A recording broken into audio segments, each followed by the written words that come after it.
Just sit here for a while. Hello. Here we are, Victor and I, in the Westward Ho ballroom, as you can see in the background. Looks kind of ghostly now, but boy, we had some times in here, didn't we, Victor? Oh yeah, I've done a lot of things in here. The most people I think we can pack in this room is about 220. We had that many in here a few times. And anyway, I was thinking back to recent history, not the old history, but we had Ted Kennedy in here speaking on... Ted Kennedy, just a minute. Yeah. I'm not sure they can hear you.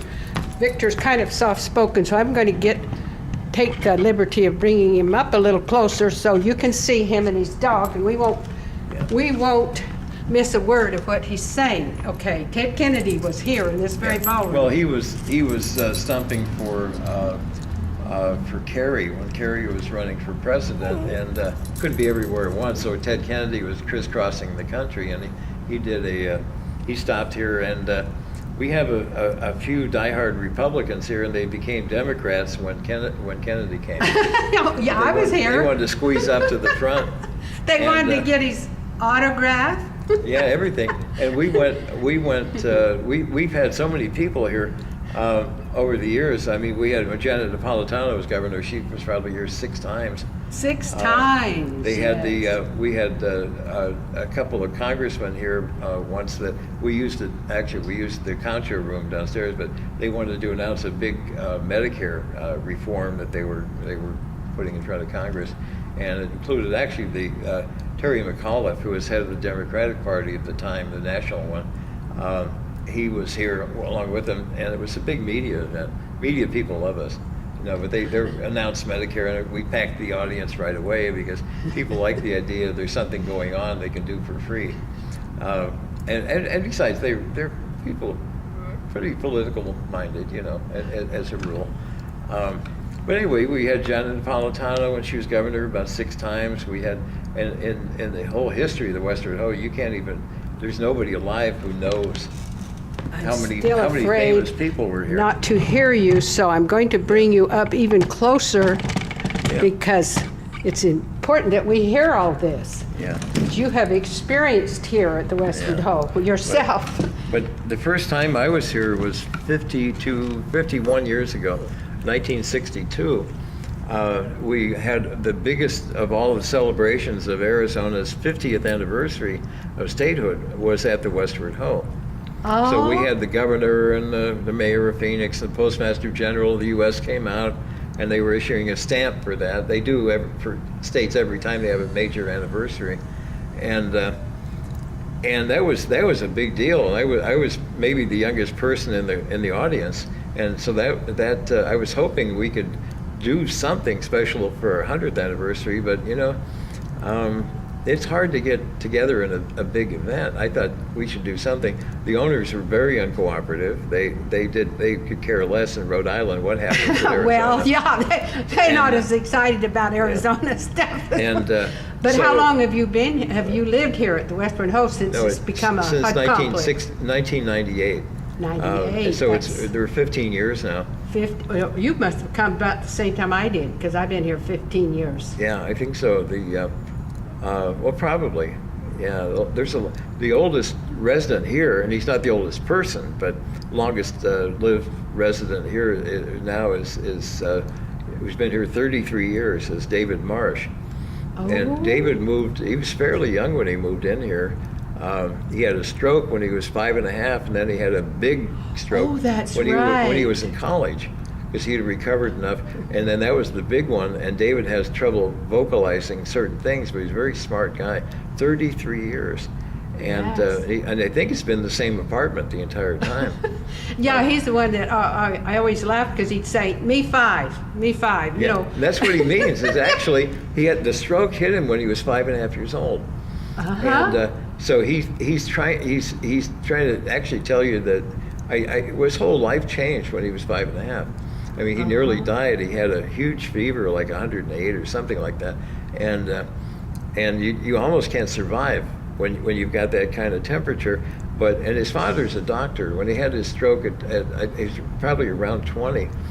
The big, really big one, his father saved him, and if it wasn't for that, then his father being a doctor and intervening and making sure that he lived. I don't know details, but I know he credits his father with that. So then he's been here the longest of any resident you know. Yeah, and he can't talk numbers. He can't say any number more than one digit. If he says 500, he goes 500. But in his head, it's perfect. So he's a very smart guy. But anyway, that's one resident. We have a lot of people. We had Scotty here, and she was Al Capone's cook. And she danced in the Apollo Theater in the 20s and 30s, whatever. But she died here when she was 108 years old, maybe, about 5 years ago. And she said it was true that the gangsters used to carry like machine guns and violin cases and things that when she knew them, that's what they did. And she knew a lot of these people. She also, something odd, every time somebody famous came, whether it was the governor or Terry Goddard came, he was the head of HUD at the time. He came, and and the Democratic Party guy too, and I'm sure she did this to Ted Kennedy and others. She always took out her case that had cigarettes in it. Say, see, I smoke every day. Of course, the secret is she only smoked 4 or 5 cigarettes. A day. If you could do that many, it probably wouldn't bother you much, Yeah, right. But she liked to. I mean, we've all known of older people who like to brag that they died at 103, and every day of their life they had a shot of whiskey. Oh yeah. That was a big thing for Scotty. But so she was pretty much legendary around here. Well, how long have you been on dialysis? Let's get to yeah, everybody's got something. Some medical problem or something, and for me it's dialysis, and I get treated 3 times a week, and it substantially decreases my amount of free time. Dialysis is completely useless. All it does is keep you alive. Other than that, it's worthless. Other than that, that's pretty important. It's boring, yeah. You're boring. You have to sit there. But someday I may get a kidney transplant. You have to qualify for it. Certain health problems you have to be totally under control, and then they'll put you on the list. And so that's entirely possible. But I'm not crazy about what it's going to cost the government. I mean, I'm not going to short myself, but I'm mad that because under our American medical system, it's going to cost $236,000 for the one drug that's the anti-rejection drug. Whenever you get any kind of transplant, kidney, liver, heart, any kind of transplant, you need this one drug. It probably cost them a couple hundred to make it for that $236,000 at the current price of it. And we know it's going up dramatically every year. But another thing here that I wanted to get Victor on camera is because he's been involved in tenant organizations and tenant service. I've always admired someone who would tackle the when you have this kind of problems and disability and so on, having a tenants organization is very challenging, isn't it? Well, we've had some really huge I don't want to call them fights. I call them poisoners. They're people who come in. They see that you're starting to become successful in organizing tenants because you have to do this. The owners are they're in it for the money, and you can't fault them for that. They're investors, but they will short us every way they can in amenities. And we used to have so many things here that we could do, and they've cut one after another over the years. The tenant group, as soon as you start to get a little power, somebody's either jealous or they just don't like somebody. I mean, we have a board. All they have to do is not like one person on it, and they try to mess everything up.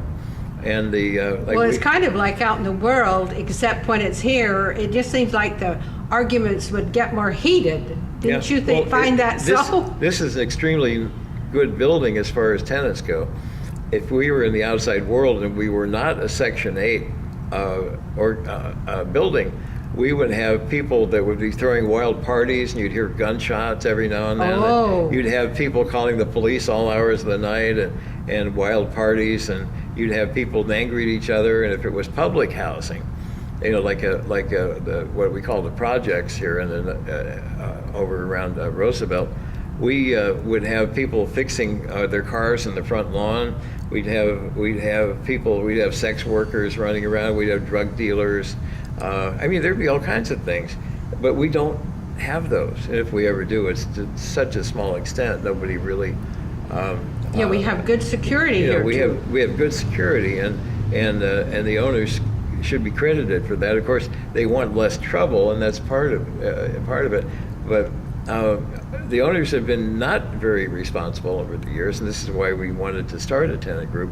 And HUD helped us start the organization. We have the Westward Ho Tenants organization was started in 2000, and we incorporated it as a nonprofit, and we're IRS tax exempt, and we did that in 2001. Actually, I did that, and so we could get donations, we could go after grants, things that the owners can't do. As long as they're after making a profit, they can't get a grant to fix something up historically and retain the beauty. When the building opened up, they spray painted a beautiful metallic and wood carved ceiling in our lobby. They spray painted it white because they didn't want to maintain it. And now it'd take us a $10,000 grant to fix it up again to where it was. We have a lot of things like that. They didn't one time. It's probably going to be a little over 15 years ago, but I was told that by one of the managers, in fact, that they ordered them to fill in the swimming pool because they didn't like paying for a pool service. Oh, and wow. Fortunately, HUD intervened, and they said they weren't allowed to do that. And also now we're a historical building, and they can't do it. Oh, they can't take that beautiful swimming pool. Yeah, instead we're so lucky and to they have that. Yeah, and they have fixed it up. Of course, they have to maintain it, but we have a nice fountain. They're not going to ever fix that unless we were to get a grant for it. There's too much problem underneath the surface, and I'm told that, and it has a pump to keep it flowing. So we may or may not ever see that again like that, but we've had so many things here that we've lost, and it's not all for the bad. I mean, it's things that just couldn't make it. I mean, one time we had a Westward Ho gas station. Oh, really? I mean, not in my lifetime, but we had one here where there's another office around the corner where the Channel 5 KPHO television had built a building some time ago, and in 1948, they erected a tower on the top of the building. And this is what we're famous for, is having this TV tower. I mean, how many buildings in the world have a TV tower on the top of them? You know, we have one. And anyway, KPHO, they operated from 1948 to 71.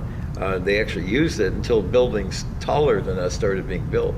We were the tallest building west of the Mississippi, for ages, from 1928 till, I don't actually know what year, but it was definitely the tallest one in Arizona. So transmitting from the top of the tower here made sense, because there's nowhere the signal wouldn't reach.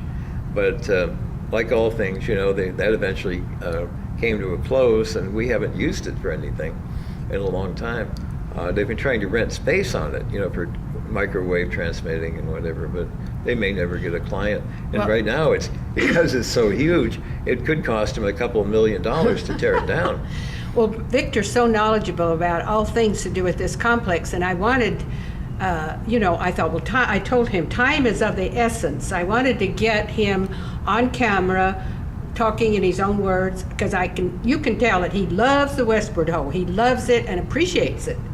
And I hope this won't be the last interview we do with you, Victor. I want to introduce you to the world of YouTube. And I think this has been a beautiful interview for you to meet Homer, who's famous here. Homer is it, and Look at him. He's so used to being photographed. He's so laid back. He'll do this if a fire engine is going by him. He just lay there and sleep.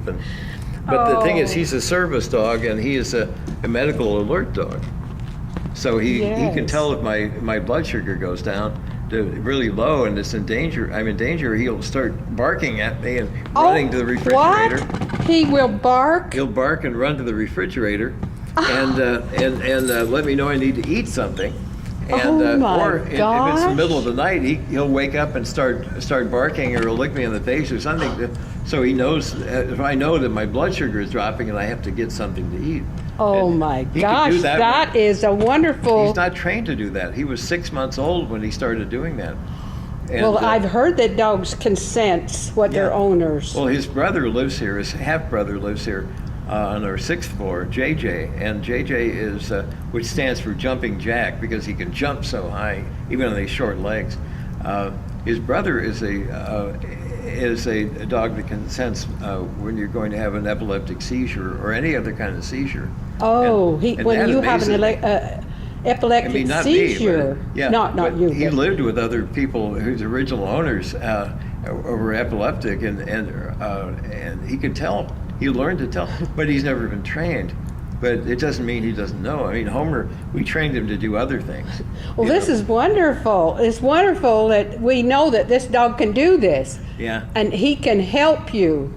yeah. Yeah. But you know, and I was wondering if he was still as good at it, because I haven't had my blood sugar dangerously low in a long time, maybe 2 or 3 years. Uh-huh. And only about 2 months ago, I had one episode where I was out of it. I couldn't hardly do anything, and with, you know, I needed to go and get something to eat, and it's very hard to think when your blood sugar is that low. But he was barking at me, and he was running around. He was jumping up and down from the couch on the floor and trying to get my attention and everything to let me. So he's still as good as he ever was. Oh, And right now he's going to be 11 in 2 months, and he's just as sharp as he ever was.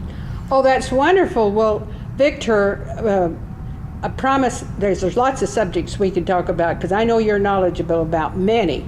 So Well, I just want to let me. let me mention 2 things. What? When you come to Westward Ho in a taxi or something, things like that, every other driver will say, "How are all the ghosts at Westward Ho?" We're known for that. Or they say, "Is Al Capone's car really buried in your basement full of all kinds of treasure," or whatever they. And the first one is true. The second one isn't. Al Capone was here, and Bugsy Siegel and a few other famous gangsters, they frequented this place back in the Prohibition days. But you know what? Both of these things have some substance to them, but not Al Capone's actual car. Well, I think that Victor Pawlak is a notable resident of the Westward Ho, and our people, our time is going to remember you as part of the Westward Ho history Well, today. maybe. We'll find out. Okay. I plan to be here for a long time. Okay, thank you, Victor. Bye, Homer.